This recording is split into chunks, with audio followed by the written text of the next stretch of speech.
Okay, good morning, you beautiful New Zealanders. We're going to give you today another installment on the radicalization of Maori. But this today is going to be a different angle because I'm saying today that it's politicians who have been radicalizing Maori. It's not just radical Maori radicalizing Maori, but it's also our politicians. Well, how has this come about? Ultimately, it's our politicians who have created the Maori protests and their call for separate parliament.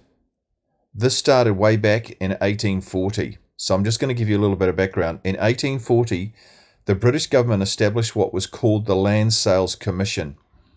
This commission was charged with investigating all land sales between Maori and settlers prior to Hobson's arrival in 1840.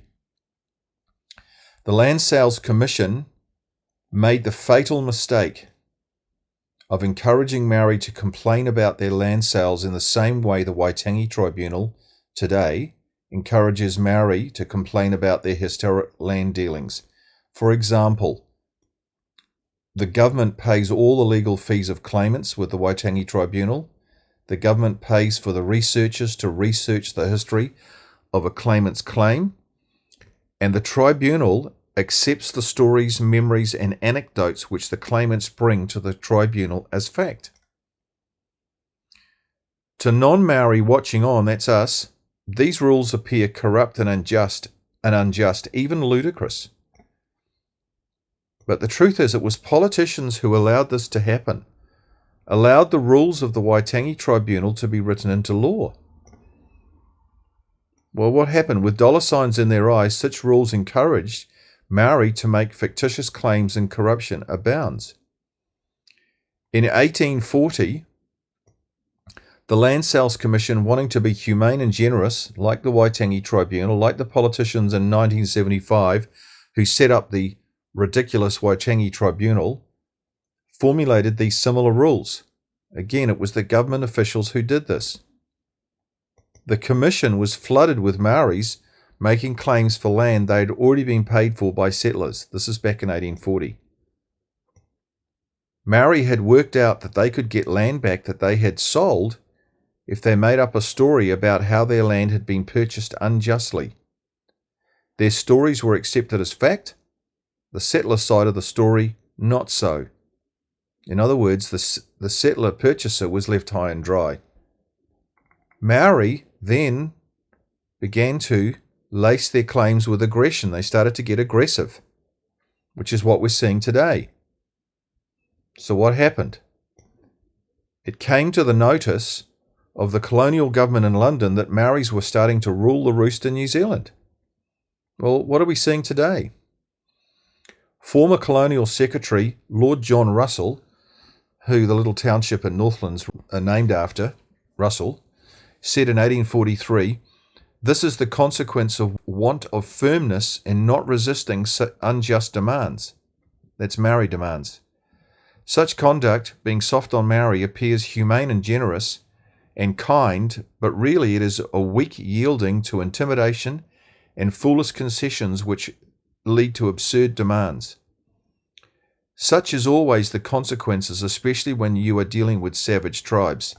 Now, I've got the reference to that in this video. So what he was saying was, you know what? We've created a big problem for ourselves, the British government in 1840, by being too soft on Maori, not resisting their unjust demands.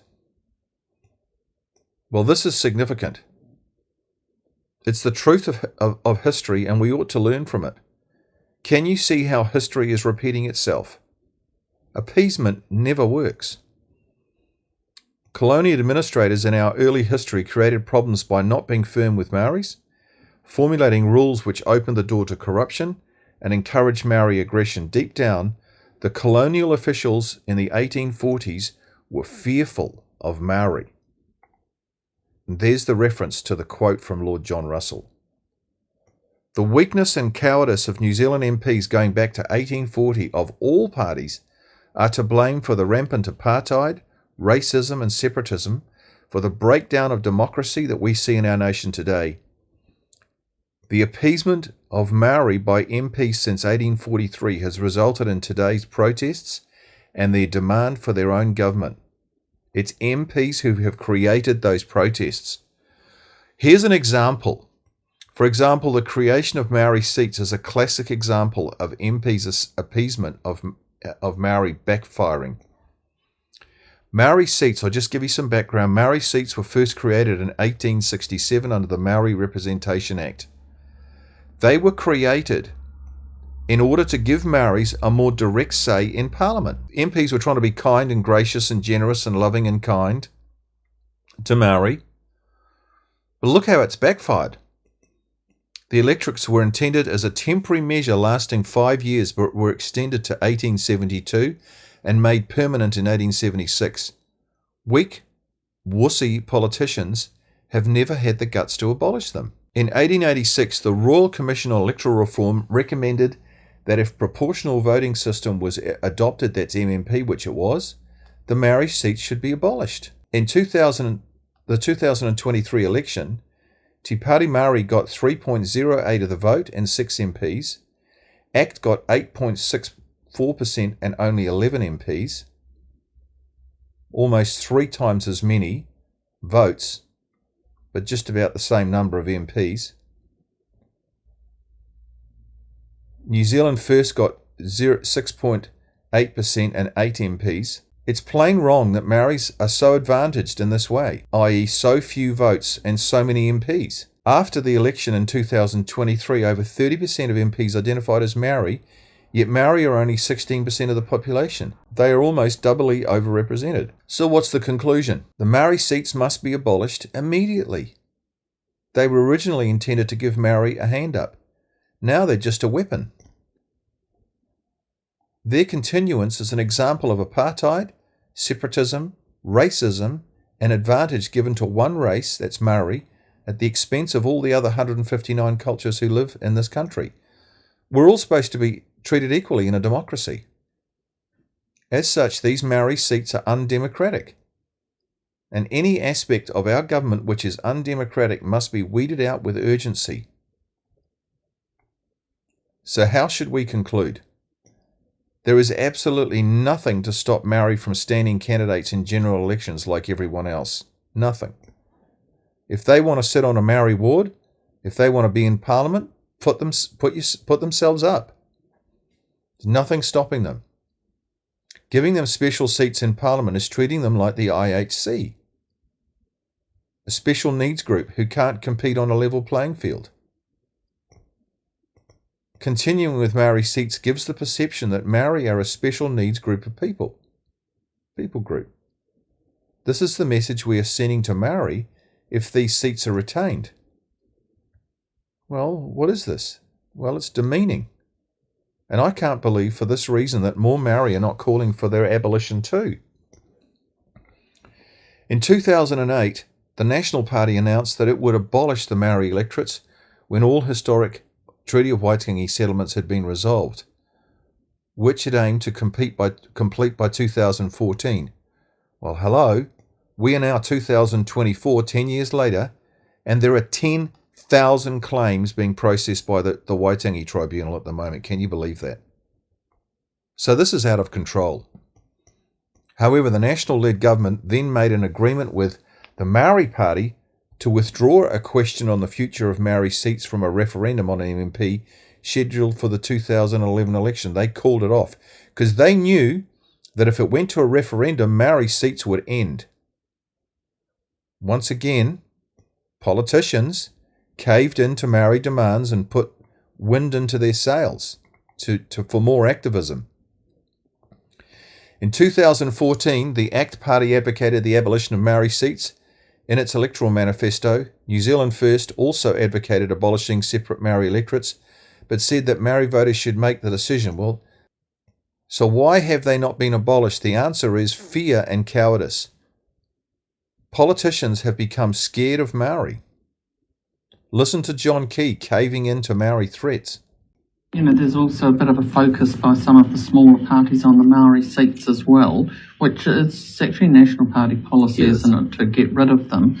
What happens if you, after the election, govern again and are supported by enough parties to actually get rid of the Maori seats. I wouldn't support that unless it was with an agreement with Maori. So, okay, I mean, let's say, for instance, you got, us and ACT said, we want to get rid of them. We all decided, okay, despite the fact we didn't campaign on any of that, we're going to go and do it, because as you say, it's been long-standing National Party policy.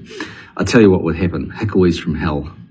Maori have gotten so used to privilege and advantage, stretching way back to 1843, that if they were viewed as citizens who were equal to everyone else in our country, they would throw the mother of all tantrums. Our politicians know this, so they keep caving in, keep appeasing. As philosopher and author Thomas Sowell wisely said, when people get used to preferential treatment, equal treatment seems like discrimination. Whenever you appease Maori, you feed the monster. It just gets bigger and more demanding. And this is what politicians have been doing. They have been feeding the monster through appeasement.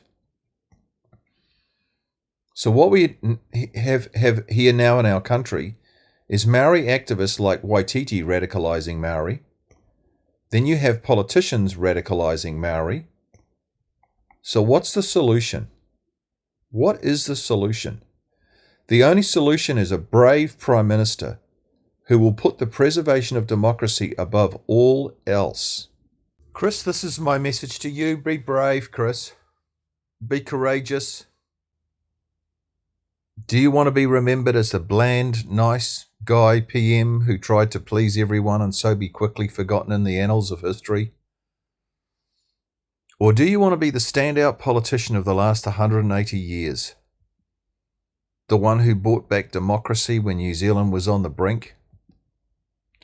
Radical Maori, as you know, are acting like spoilt children. You see that in Parliament and outside of Parliament, who revert regularly to tantrums. And if you keep giving them lollies, appeasing them, when they make demands, what will they become when they grow up, Chris? They will become tyrants. Right before our very eyes, New Zealand is seeing this come true, and it started way back in 1840. Chris, the choice is yours. Rise up. Meet the brewing storm in our country with bravery and courage. You can do it. We'll back you all the way, my friend, if you become that man.